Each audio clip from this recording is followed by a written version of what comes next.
അമേരിക്കയിൽ നിയമപരമായി താമസിക്കുക എന്നത് അത്ര എളുപ്പമുള്ള കാര്യമല്ല. H-1B വിസയുടെ നിയമങ്ങളിൽ വരുന്ന മാറ്റങ്ങൾ ഇതിനെ കൂടുതൽ ബുദ്ധിമുട്ടിലാക്കുന്നുണ്ട്. ട്രംപ് ഭരണകൂടം H-1B വിസ ലോട്ടറി സമ്പ്രദായം മാറ്റി ശമ്പളത്തിൻ്റെ അടിസ്ഥാനത്തിലുള്ള രീതിയിലേക്ക് കൊണ്ടുവരാൻ ശ്രമിക്കുന്നുണ്ട്. 2026 ഇത് നടപ്പിലാക്കാൻ സാധ്യതയുണ്ട്. ഇത് പല ആളുകൾക്കും ആശങ്കയുണ്ടാക്കുന്നു. കാരണം കുറഞ്ഞ പ്രവൃത്തി പരിചയമുള്ള ആളുകൾക്ക് ഉയർന്ന ശമ്പളത്തിൽ ജോലി നേടുന്നത് ബുദ്ധിമുട്ടാണ്. H-1B വിസ കിട്ടാതെ വന്നാൽ വിഷമിക്കേണ്ട, അതിനുള്ള മറ്റ് ചില വഴികളുണ്ട്. ആ വഴികളെക്കുറിച്ചാണ് ഈ വീഡിയോയിൽ പ്രതിപാദിക്കുന്നത്. ഒന്നാമത്തേത് O1 വിസയാണ്. സാധാരണ കഴിവുള്ള ആളുകൾക്ക് ഈ വിസ തിരഞ്ഞെടുക്കാം. ഇതാണ് ഏറ്റവും നല്ല ഓപ്ഷനായി കണക്കാക്കുന്നത്. O1 വിസയ്ക്ക് ഒരു പരിധിയുമില്ല, അതായത് എത്ര വിസ വേണമെങ്കിലും കൊടുക്കാൻ സാധിക്കും. നിങ്ങളുടെ കഴിവിനും വൈദഗ്ധ്യത്തിനും അനുസരിച്ചാണ് ഈ വിസ ലഭിക്കുന്നത്. നിങ്ങൾ ചെയ്യുന്ന കാര്യത്തിൽ നല്ല കഴിവുണ്ടെന്ന് തെളിയിക്കണം. IT സെക്ടറിലുള്ള ആളുകൾക്ക് മാത്രമല്ല, പാചകക്കാരും സംഗീതജ്ഞരുമെല്ലാം ഈ വിസ നേടിയിട്ടുണ്ട്. H-1B വിസ പോലെ ഇതിന് ഉയർന്ന ശമ്പളം വാങ്ങണമെന്ന നിബന്ധനയില്ല. ഒരു തൊഴിലുടമയുടെ സഹായമില്ലാതെ സ്വന്തമായി ഒരു കമ്പനി തുടങ്ങി നിങ്ങൾക്ക് ഈ വിസയ്ക്ക് അപേക്ഷിക്കാം. നിങ്ങളുടെ പ്രൊഫൈൽ ശക്തമാക്കണമെങ്കിൽ എപ്പോൾ വേണമെങ്കിലും നിങ്ങൾക്ക് അപേക്ഷിക്കാം. പല ആളുകൾക്കും ഈ വിസയ്ക്ക് അർഹതയുണ്ടെങ്കിലും പലർക്കും ഇതിനെക്കുറിച്ച് അറിയില്ല. O1 വിസ എന്നത് അമേരിക്കയിലേക്ക് വരാൻ ആഗ്രഹിക്കുന്ന മിടുക്കരായ ആളുകൾക്കുള്ള ഒരു പ്രത്യേക വിസയാണ്. ശാസ്ത്രം, ബിസിനസ്, കല, വിദ്യാഭ്യാസം, കായികം, സിനിമ, TV തുടങ്ങിയ മേഖലകളിൽ കഴിവ് തെളിയിച്ചവർക്ക് ഈ വിസയ്ക്ക് അപേക്ഷിക്കാം. ഈ വിസയുടെ പ്രധാന ലക്ഷ്യം അവരുടെ തൊഴിൽ മേഖലയിൽ മികച്ച പ്രകടനം കാഴ്ചവെച്ചവരെ അമേരിക്കയിലേക്ക് കൊണ്ടുവരിക എന്നതാണ്. അവാർഡ് നേടിയ പ്രൊഫഷണലുകൾ, മികച്ച ഗവേഷകർ, പ്രശസ്തരായ കലാകാരന്മാർ, കായിക താരങ്ങൾ, സംരംഭകർ എന്നിവരെല്ലാം ഈ വിസയ്ക്ക് അർഹരാണ്. അതായത് ദേശീയ തലത്തിലോ അന്തർദേശീയ തലത്തിലോ കഴിവ് തെളിയിച്ച ടോപ്പ് എക്സ്പേർട്ടുകൾക്ക് ഈ വിസ എടുക്കാം. O1 വിസ പ്രധാനമായിട്ടും രണ്ട് തരത്തിലുണ്ട്: O1A, O1B. ശാസ്ത്രം, വിദ്യാഭ്യാസം, ബിസിനസ്, കായികം എന്നീ മേഖലകളിൽ കഴിവുള്ളവർക്ക് O1A വിസ എടുക്കാം. കല, സിനിമ, TV രംഗത്ത് കഴിവ് തെളിയിച്ചവർക്ക് O1B വിസ എടുക്കാം. ഈ വിസയുടെ പ്രധാന പ്രത്യേകതകൾ എന്തൊക്കെയാണെന്ന് നോക്കാം. O1 വിസയിലുള്ളവർക്ക് പല തൊഴിലുടമകൾക്ക് വേണ്ടിയും ജോലി ചെയ്യാം, സ്വന്തമായി ബിസിനസ്സും തുടങ്ങാം. മറ്റു ചില വിസകളെ പോലെ ഇതിന് നറുക്കെടുപ്പില്ല. അതുപോലെ ഒരു വർഷം കൂടുമ്പോൾ ഈ വിസ പുതുക്കാം. എത്ര വർഷം വേണമെങ്കിലും ഇങ്ങനെ പുതുക്കാനുള്ള സൗകര്യമുണ്ട്. O1 വിസയിൽ ഇരിക്കുമ്പോൾ തന്നെ ഗ്രീൻ കാർഡിന് അപേക്ഷിക്കാനും സാധിക്കും. അപേക്ഷിക്കേണ്ട രീതി എങ്ങനെയാണെന്ന് നോക്കാം. നിങ്ങളുടെ കഴിവ് തെളിയിക്കുന്ന രേഖകൾ പ്രധാനമാണ്. വലിയ അവാർഡുകൾ കിട്ടിയതിൻ്റെ സർട്ടിഫിക്കറ്റുകൾ, പ്രസിദ്ധീകരിക്കപ്പെട്ട ലേഖനങ്ങൾ, ഈ രംഗത്തെ വിദഗ്ധരുടെ സാക്ഷ്യപത്രങ്ങൾ, നിങ്ങളുടെ കണ്ടുപിടുത്തങ്ങൾ എന്നിവയെല്ലാം ഇതിനായി ഉപയോഗിക്കാം. ഒരു അമേരിക്കൻ തൊഴിലുടമയോ ഏജന്റോ ഫോം I-129 എന്ന അപേക്ഷ പൂരിപ്പിച്ച് സമർപ്പിക്കണം. 2025 സാമ്പത്തിക വർഷം മുതൽ പുതിയ അപേക്ഷകർ $250 വിസ ഇന്റഗ്രിറ്റി ഫീസും മറ്റു ഫീസുകളും അടക്കണം. ഈ വിസയുടെ കാലാവധി സാധാരണയായി 3 വർഷം വരെയാണ്. പിന്നീട് 1 വർഷം വീതം എത്ര തവണ വേണമെങ്കിലും പുതുക്കാം. ഇതിന് പരിധിയില്ല. O1 വിസ ഉടമകളുടെ ഭാര്യമാർക്കും കുട്ടികൾക്കും O3 വിസയ്ക്ക് അപേക്ഷിക്കാം.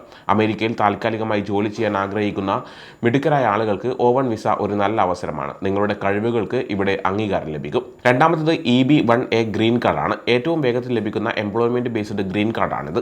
ഇതൊരു സെൽഫ് സ്പോൺസേർഡ് ഗ്രീൻ കാർഡാണ്. അതുകൊണ്ട് ഒരു തൊഴിലുടമയുടെ ആവശ്യമില്ല. നിങ്ങൾക്ക് കിട്ടാവുന്നതിൽ വെച്ച് ഏറ്റവും വേഗമേറിയ എംപ്ലോയ്മെന്റ് ബേസ്ഡ് ഗ്രീൻ കാർഡാണിത്. നിങ്ങളുടെ കഴിവിനനുസരിച്ചാണ് ഇത് ലഭിക്കുന്നത്. ഇതിനൊരു മിനിമം സാലറിയുടെ ആവശ്യമോ പേം റിക്വയർമെൻറ്റോ ഇല്ല. ഈ പ്രോസസ്സിൽ നിങ്ങൾക്ക് ജോലി മാറാൻ സാധിക്കും. എന്നാൽ നിങ്ങളുടെ രാജ്യത്തെ ആശ്രയിച്ച് ഇതിന് കാലതാമസമുണ്ടാവാം. ഇന്ത്യയിൽ നിന്നുള്ള ആളുകൾക്ക് ഏകദേശം 3 വർഷമെങ്കിലും എടുക്കും. കാരണം USCIS ഇപ്പോൾ 2022 അപേക്ഷകളാണ് പരിഗണിക്കുന്നത്.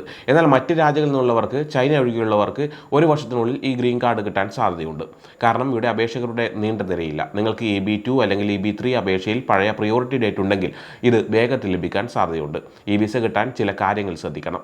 അപേക്ഷിക്കുന്ന ആളുകൾ അവരുടെ മേഖലയിൽ വലിയ അംഗീകാരം ഉണ്ടായിരിക്കണം. ഒരുപാട് ആളുകൾ അറിയുന്ന ഒരു വലിയ പുരസ്കാരം കിട്ടിയാൽ മതി. അല്ലെങ്കിൽ ചെറിയ സമ്മാനങ്ങൾ കിട്ടുക, പ്രധാന അംഗത്വങ്ങൾ നേടുക, സ്വന്തമായി പുസ്തകങ്ങൾ പ്രസിദ്ധീകരിക്കുക, മറ്റുള്ളവരുടെ ജോലിയെ വിലയിരുത്താൻ അവസരം കിട്ടുക, ഇതൊക്കെ EB-1A ഗ്രീൻ കാർഡിന് അപേക്ഷിക്കാനുള്ള മറ്റു ചില വഴികളാണ്. അപേക്ഷിക്കുന്ന ആൾ അമേരിക്കയിൽ അവരുടെ ജോലി തുടരാൻ ആഗ്രഹിക്കണം. അതുപോലെ അവരുടെ കഴിവ് അമേരിക്കയ്ക്ക് ഉപകാരപ്രദമാകണം. മറ്റു ഗ്രീൻ കാർഡുകളിൽ നിന്ന് വ്യത്യസ്തമായി ഇതിന് ഒരു തൊഴിലുടമയുടെ ആവശ്യമില്ല. സ്വയം അപേക്ഷിക്കാം. മിക്ക തൊഴിൽ ഗ്രീൻ കാർഡുകൾക്കും ഒരു തൊഴിൽ വാഗ്ദാനം അല്ലെങ്കിൽ ലേബർ സർട്ടിഫിക്കേഷൻ ആവശ്യമില്ല. അപേക്ഷകർക്ക് ഫോം I-140 സമർപ്പിച്ച് സ്വയം അപേക്ഷിക്കാം. അപേക്ഷിക്കേണ്ട രീതി എങ്ങനെയാണെന്ന് നോക്കാം. ആദ്യമായി ഫോം I-140 പൂരിപ്പിച്ച് നിങ്ങളുടെ കഴിവ് തെളിയിക്കുന്ന രേഖകളോടൊപ്പം കൊടുക്കുക. ഇത് അംഗീകരിച്ചാൽ അമേരിക്കയിൽ താമസം മാറ്റുകയോ അല്ലെങ്കിൽ നിങ്ങളുടെ രാജ്യത്തെ കോൺസുലേറ്റ് വഴി ഗ്രീൻ കാർഡ് നേടുകയോ ചെയ്യാം. ഗവൺമെൻറ് ഉദ്യോഗസ്ഥർ നിങ്ങളുടെ രേഖകൾ സൂക്ഷ്മമായി പരിശോധിക്കും. നിങ്ങൾ ആ മേഖലയിലെ ഏറ്റവും വലിയ വ്യക്തിയാണോ എന്നറിയാൻ 2 രീതിയിലുള്ള പരിശോധനകൾ നടത്തും.